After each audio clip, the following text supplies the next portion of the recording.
Hello বন্ধুরা, আসসালামু আলাইকুম। সবাই কেমন আছো? আজ চলে আসলাম আমাদের ছাদ বাগানের ড্রাগন তুলতে। এই দেখো কত সুন্দর লাল টুকটুকে পেকে আছে ড্রাগন।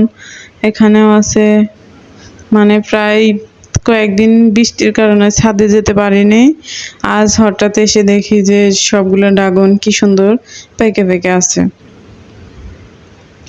তারপরে ভাবলাম একটা কিছু নিয়ে যাই ড্রাগনগুলো রাখার জন্য।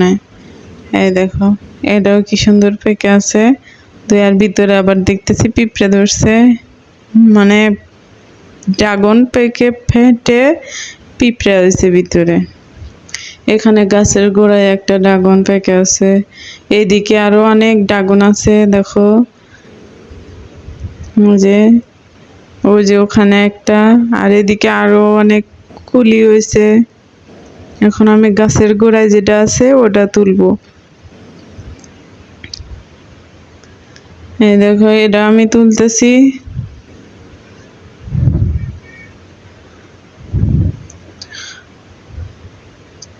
এখন এটাও তুলবো, দেখি। দেখো, দেখতে কিন্তু অনেক সুন্দর লাগতেছে। এটা তুলতে তো একদম আমি গাছের ডালটায় ভেঙে দিছি।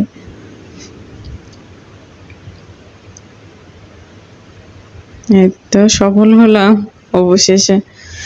এখানে আর একটা ড্রাগন আছে, দেখো। ওই পাশে আরো আছে দুইটা, মানে এক জায়গায়।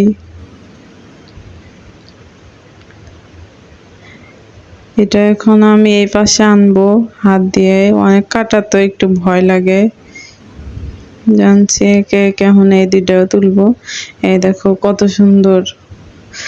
যাদের ছাদ বাগান আছে তারা এর মর্ম বুঝবে যে একসাথে অনেকগুলো ফল পড়ার মজা অন্যরকম। প্লিজ সবাই